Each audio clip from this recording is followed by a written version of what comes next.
Ladies and gentlemen, good evening and welcome back to our channel once again. And it is my hope and prayer that the video is going to find you guys in good health. Personally, I am fine, as you can see. Kisumu is fantastic, and maybe you could also let me know where you're watching the video from, the county or the country, in case you are out of the republic. And for this particular video, kindly let me know the name of the ward you are watching us from. You could meet one of your village mates on this platform. Ladies and gentlemen, Rigathi Gachagua's allies are pushing for the removal of one of the main requirements for one to be declared the president-elect of the Republic of Kenya by IEBC. The 50% plus one vote. And the question is, why would Rigathi Gachagua's allies push for the removal of that requirement? I want to take you through a story on the Daily Nation, just through from my laptop here. In that story, it's headlined, why DP Gachagua's allies want 50% plus one rule in presidential elections abolished. I just want to read part of the story because it's going to form the basis of this analysis. It reads, as 2027 general elections realignment start taking shape, Deputy President Rigathi Gachagua's allies in Mount Kenya now wants a constitutional change to abolish the 50% plus one requirement to win a presidential election. The question is, why would they want that requirement to be removed? Because remember, in 1997, the former president, Daniel Richard Moi, won the presidency, but with a minority. If you added Matiba's vote and Moi Kibaki's votes, and of course Raila Odinga's votes at that time, Moi would not have been declared the president. So when the new constitution was being made, Kenyans decided in their wisdom that for you to be declared the president of the Republic of Kenya, you must garner 50% plus one vote. So that if you can't reach that threshold, then a rerun is occasioned, which will have only two people. And in a rerun, at least there must be one more vote. And of course, apart from that, there's also the requirement of 25% of the votes in half of the counties.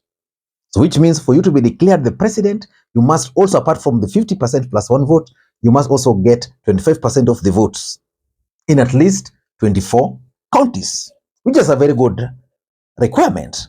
And why would Rigathi Gachagua's allies push for the removal of that requirement? The article proceeds, and it's getting very interesting.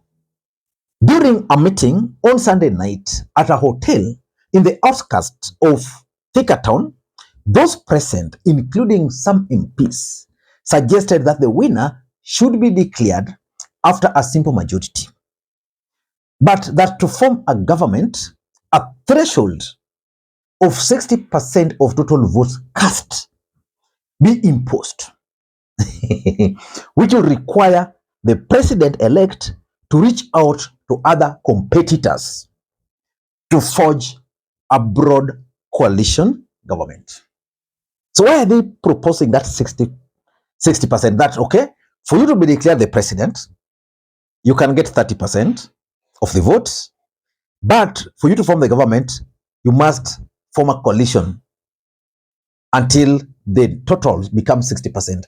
So which means if the first candidate gets 30%, the second candidate gets 20%, then the third candidate gets 10%, then it means the three parties or the three presidential candidates will form government. And it proceed, which is very interesting, by the way. It proceed that way. They argue inclusivity in a subsequent post-election government of national unity would have been guaranteed, hence resolving the winner takes all headache blamed for post-poll conflicts. Very interesting. It will also discourage forced sharing of power, handshakes between incumbent and opposition that the country has resorted to resolve post-elections crisis after disputed outcome of presidential votes. Now that is what the story says there. Let me just get another part here. The Mount Kenya leaders are proposing the reintroduction of the post of the Prime Minister to expand the executive seats and formal roles for the opposition to make it attractive to other presidential candidates that secure other 40%. Now, the question is, why would the mountain push for such kind of a proposal? That's exactly what I want us to analyze in this video. But before I do that, for those who are watching this channel for the first time, please take a second or two, click the subscribe button so that next time we produce a video like this, YouTube will automatically notify you. And to the subscribers, I want to continue thanking you guys for your continued support. Because without that support, this channel cannot be where it is. Ladies and gentlemen, without any further ado, allow me to dive in. But before I dive in, one of our subscribers on this platform, Ken Kasoa, is offering academic writing services. So in case you are interested in academic writing services, please do not hesitate to contact Ken. Ken is operating under Kasao Writing Services, and they also offer training on online and academic writing. If you are interested, please reach them out on those numbers. And of course, for those who are also interested in academic writing, remember, for you to earn through academic writings, you must have an account. Ken will also sell for you accounts. And for those who are interested in training, Ken will train you and you pay after the training. Ken is found at Suntown area, Kasarani. Please contact Ken in case you are interested in academic writing. Ladies and gentlemen, let us dive in. Why do you think Rigathi Gachagua's allies are pushing for the removal of that clause? Number one, in my view, Rigathi Gachagua's allies believes very strongly that Rigathi Gachagua can actually win the presidency in 2027. But he cannot reach the threshold. And that's where the challenge is. They argue that based on Mount Kenya numbers, if William Ruto is running, Kalonzo is running, maybe another presidential candidate is also running, and Rigathi is also on the ballot, none of them will be able to meet the 50% plus one vote. And that is where the strategy comes in. They believe that based on the numbers, because the mountain has the numbers, if they can consolidate the mountain into one basket, and William Ruto contest, Kalonzo contest, Rigathi, they believe Rigathi will emerge as number one. And even if Rigathi will not emerge as number one, nobody is going to meet the 50% plus one. And they're adding something here, that in case you don't meet 50% plus one, what happens is that you must form a government by inviting the others until you reach 60%. They know that since the promulgation of the new constitution, none has ever hit, let's say, even Ruto sneaked in with a very small margin. So they believe the mountain can easily win the presidency. If not, they will always be in the government based on the numbers. Do you think that can work? For me, it's a good strategy. It can work. The truth is, if the mountain can consolidate those numbers in one basket, then Rigathi Gachagua becomes the presidential candidate, single presidential candidate. Even if Raila were to support Ruto, and Kalonzo Musyoka is also on the ballot on the other side, none of them will meet the 50% plus one. And therefore, the winner, whether Ruto or Rigathi, will have to form government with other presidential candidates, not necessarily Raila Odinga for that matter. So that's number one. They believe Rigathi Gachagua can easily sneak in as the president based on the mountain and their numbers. Number two, Rigathi Gachagua's allies also want to put Rigathi Gachagua in a situation where, whichever way, he must be in government.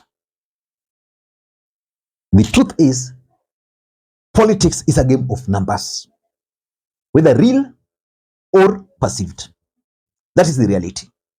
And assuming the numbers are real or perceived, do you think in a situation where Kalonzo is running, Ruto is running, let's say even Raila is running, Rigathi is running, do you think they can fail to get good votes there if they were to consolidate? So it means anybody who will win the presidency will have to look for the mountain. Because if you look at it critically, the mountain has the highest number of MPs, they have the highest number of senators, highest number of governors, they have the highest number of women reps, the highest number of MCs. So which means at the end of the day, someone somewhere will have to look for the mountain, and the mountain will be on the table. And why is that important? You see, when Ruto and Rigathi contested, Rigathi just supported him, but he didn't have power. So far, Rigathi does not have power.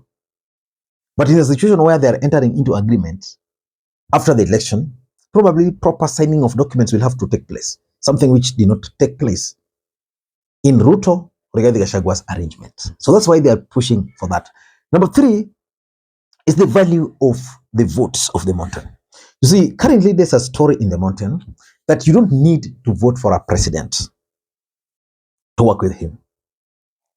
The Raila Odinga never voted for Uhuru. He worked with Uhuru Kenyatta.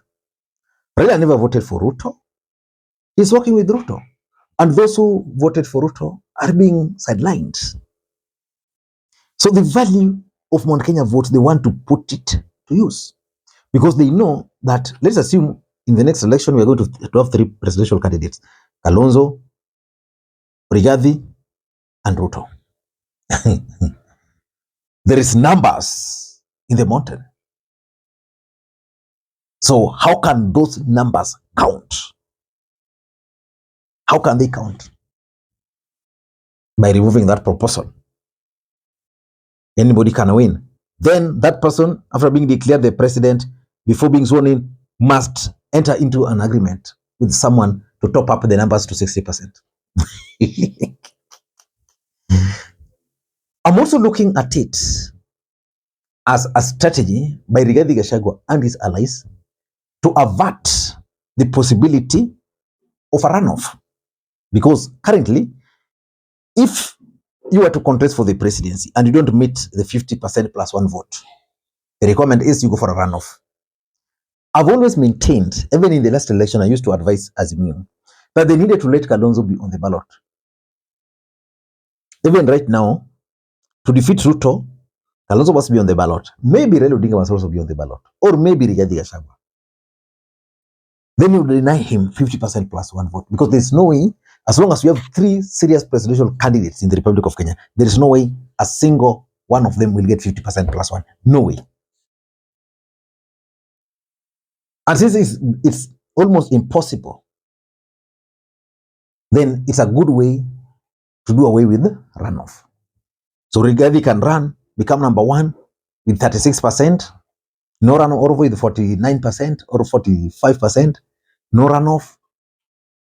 He looks for the second fella and they form the government. I don't know what you think, but that's my take. For me, that is something we should be thinking about. But I think for now, the mountain are selfish with it. And therefore, Kenyans should interrogate the proposal. I don't know what you think. That's my take. Until next time, this is Lee Makwiny. Bye-bye.